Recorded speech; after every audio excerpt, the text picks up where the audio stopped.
Hey guys, welcome back to my channel. I am Danielle, aka Stitcherista, here on YouTube, and today is another face-to-face chat and a true crime story time. This one is going to be called Counting Corpses. Yikes, right? So today is Wednesday. I almost said October. November 10th. Tomorrow is Veterans Day, and a lot of people are off Thursday and Friday. Not me! No, my husband is, Jill is, and because everyone in, the county is off, I think my husband is going fishing with his friend because his friend works at the plant that's like right down the street. So he'll be gone he knows I have the arbitration. Now Friday, I don't know what he's going to do. But at least I don't have to get up and make a lunch. I didn't have to today either because he's getting a pizza from 7-Eleven. He gets enough points from 7-Eleven on their rewards card that he can get a free pizza every so often. So he does that. And yeah, the hairstyle today had to be quick and easy. And it was. So, yesterday's arbitration. We had a break all the way until 3 p.m. They played a video deposition all the way until 3 o'clock. So I read some of my book.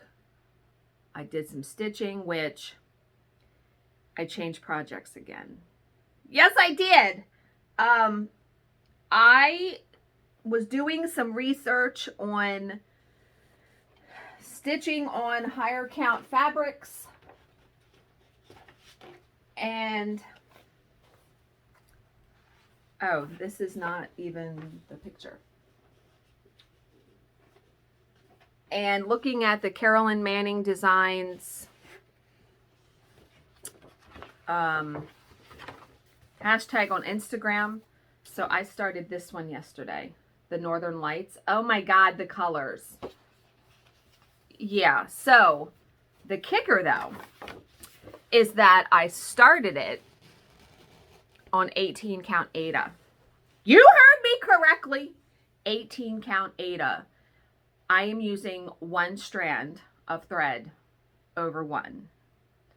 And so you'll have to watch my cross stitch vlog this Saturday to hear me talk more about that and to see my progress, because I got quite a bit done yesterday. I stitched about a half an hour past what I normally do. You just have a certain stopping point where you want to get to, especially on that. And I also I caught up on The Sinner.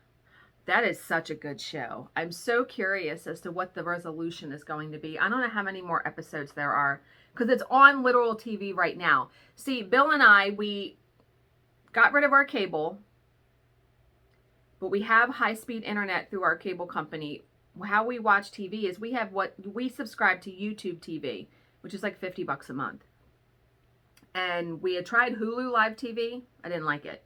YouTube TV, very good. So, and they have a separate app. I have it on my iPad. I have it on my phone. And it's nice to be able to watch shows. Like when I'm at a retreat, I bring my iPad.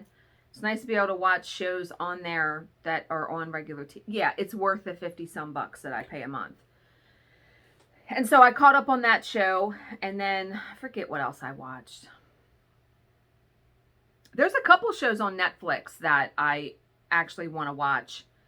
And there's a movie that I just got an email about today called Passing, which it says this girl, African-American woman, meets up with a friend who was also African-American but passing as white.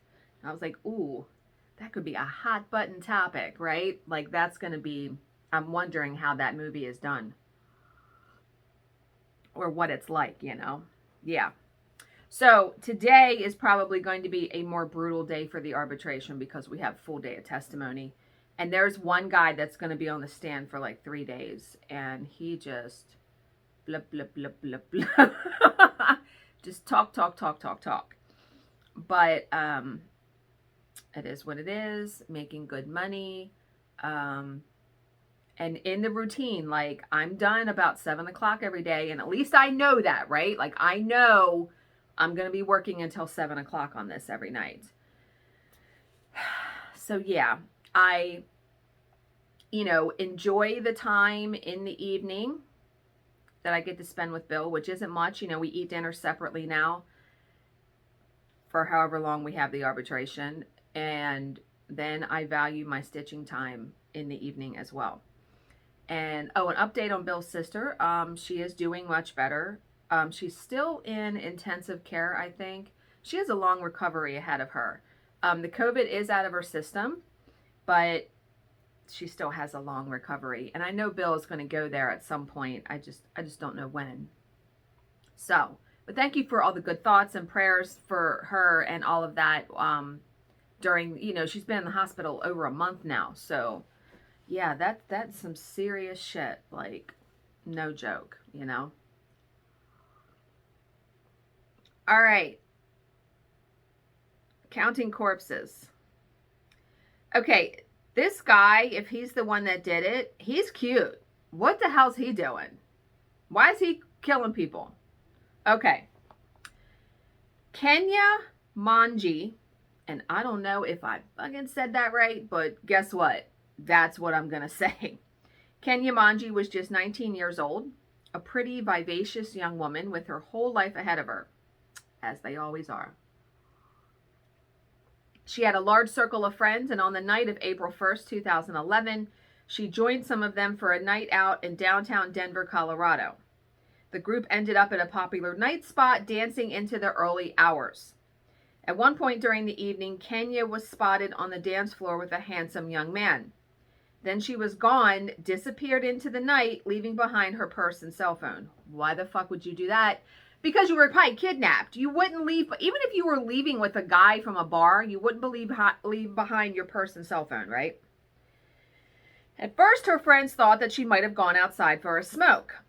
But when she failed to reappear, they became concerned and went looking for her. And when that proved unsuccessful, they waited until closing time and then left. Perhaps Kenya had decamped to some other venue or had gone home. No one could figure out why she had left without saying goodbye or why she had left her stuff behind, but there was probably a good reason. And I can't imagine that would be so concerning. A woman's not leaving her shit behind. No. So the friends, they thought, we'll figure it out in the morning. But the next day would bring no answers to the mystery, only deepening concerns. When one of Kenya's friends went to drop off the purse and cell phone at her parents' house, she received the alarming news that Kenya had not come home, and Kenya's parents were also shocked because they had assumed that she had stayed over with a friend. And my husband talks to my stepdaughter. My stepdaughter is 22, going on 23. He talks to her every single day. And, even when I was single and I lived alone in my apartment, when I had a date from Match.com, which, good God, that's another story for another day. I told my mom and my dad, look, here's where we're going. Here's what's happening, because you never know. If you don't hear from me the next day, which is so funny because the date was horrible in a nutshell.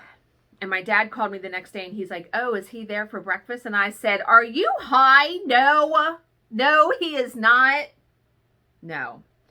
And by the way, little side note, my dad calls me every morning and he knows I'm very pressed for time with the arbitration.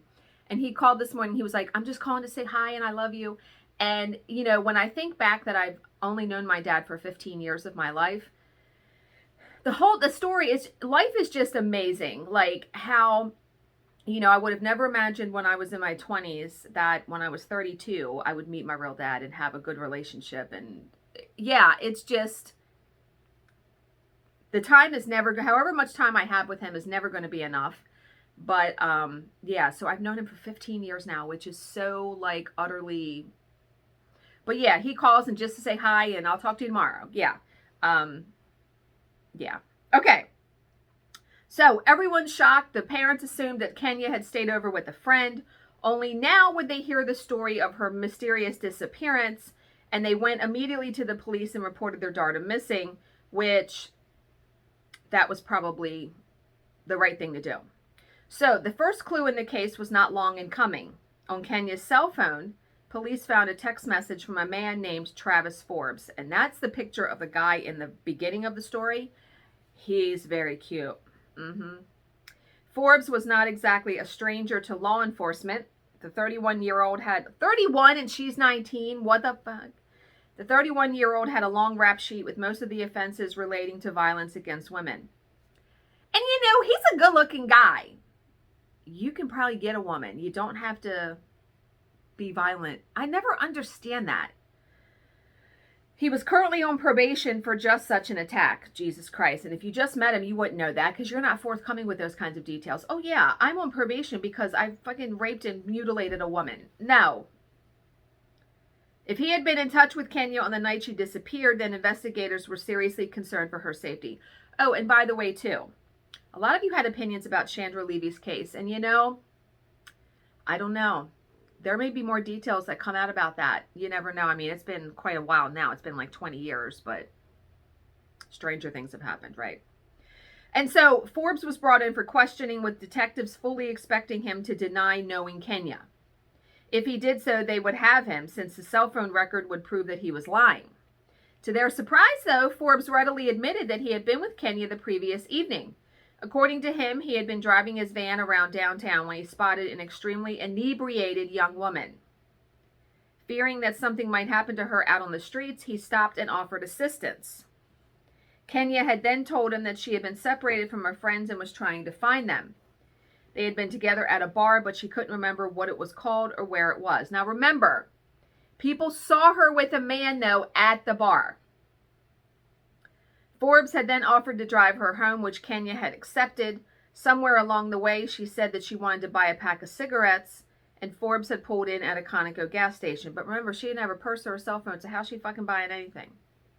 While they were there, Kenya had struck up a conversation with another man and had left with him, Forbes said, and that was the last he had seen of her. Yeah, right.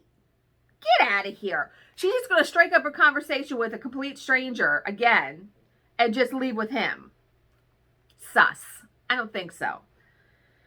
So, police detectives hear more lies than just about anyone else on the planet. They have a finely tuned radar for untruths, and this story fit just about every criterion. Yeah, come on.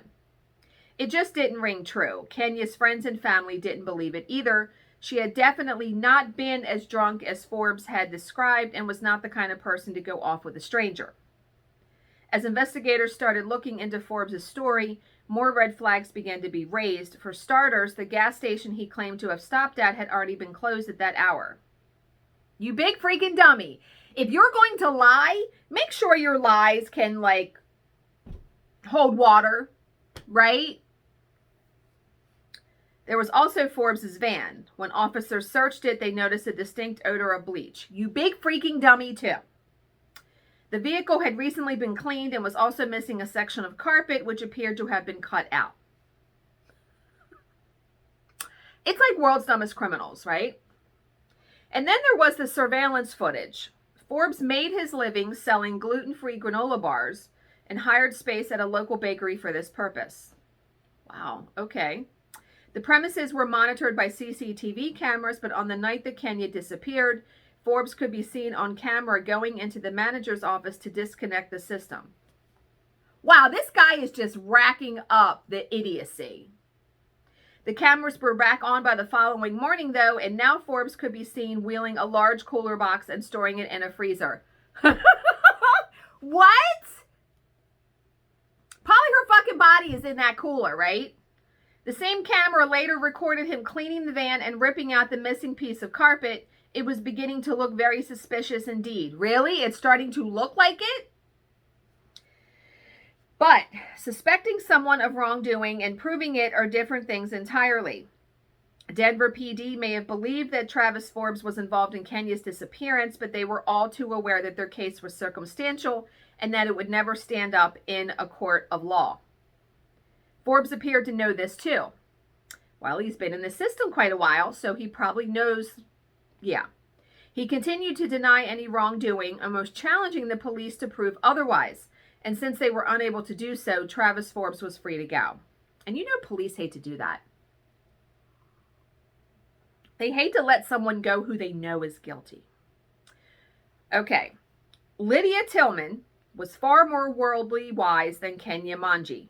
The 30-year-old had traveled the globe in her career as a certified sommelier, which I think is a wine taster.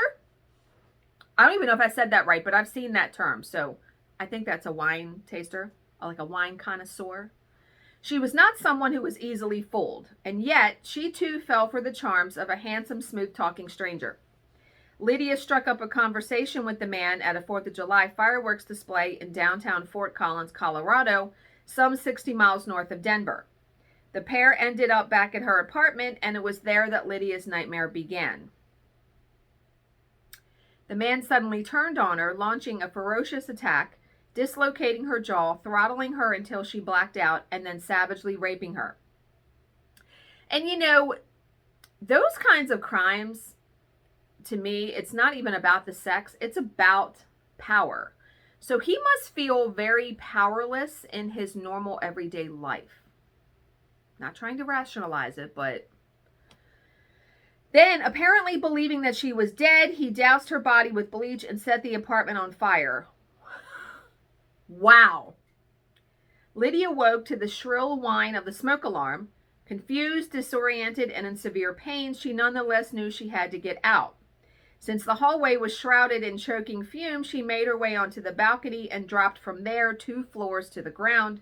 She then hobbled towards the ambulance that had just pulled up outside. Lydia was alive, but only just. Ooh. While paramedics were attending to her, she suffered a stroke and lapsed into a coma.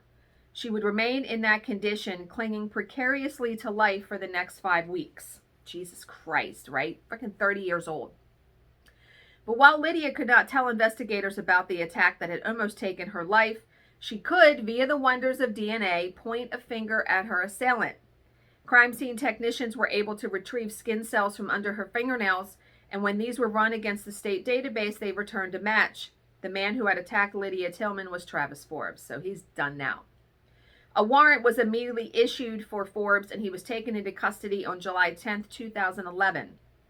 At the time of his arrest, he was walking with another young woman near the Colorado State University campus.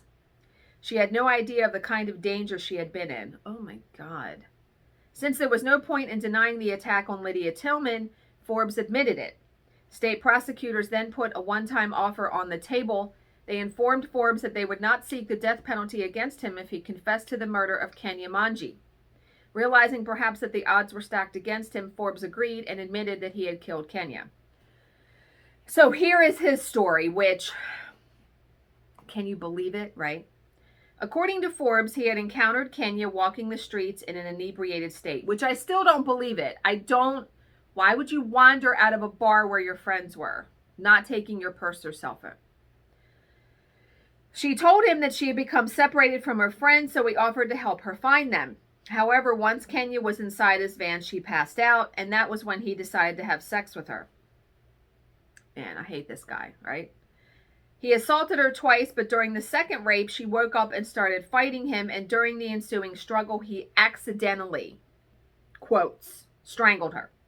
How do you accidentally strangle someone? Now Forbes had a problem, a dead body that needed to be disposed of. Needing to buy time, he drove to his workplace and stored the corpse in a freezer. We knew that he did that. Then he cleaned out the van and removed all trace of Kenya having been there. The interior was washed down with bleach while a section of carpet was ripped out and later burned, along with the clothes that Forbes had been wearing. The following day, he crammed his victim's body into a cooler box and drove to an area off Interstate 76 where he buried her in a shallow grave. He would later lead police to the site from which they would retrieve Kenya's remains. 5 months after her disappearance, Kenya Manji's family could finally lay her to rest. But to know that your child died that way. But was the story that Travis Forbes told the police an accurate description of Kenya Manji's final hours? It seems highly unlikely. No.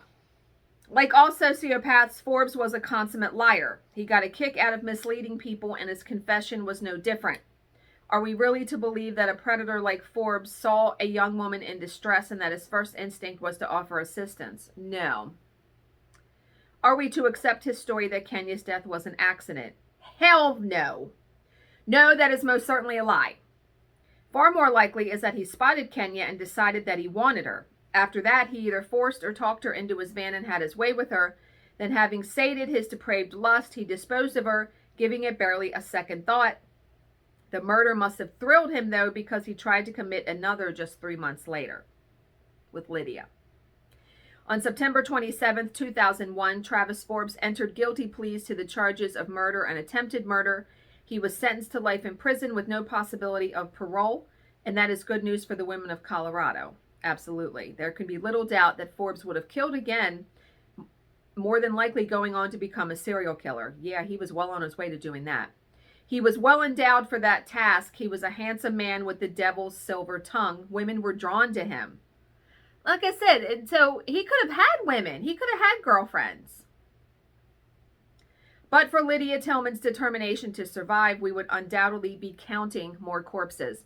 And Kenya's probably would have never been solved, honestly. Wow. Okay. So, had you guys heard of that story? Let me know what you think down below. As always, if you have any questions, please leave them in the comments section below, and I will answer them to the best of my ability. Thank you so much for watching and subscribing, and I will see you in my next video. Bye, guys.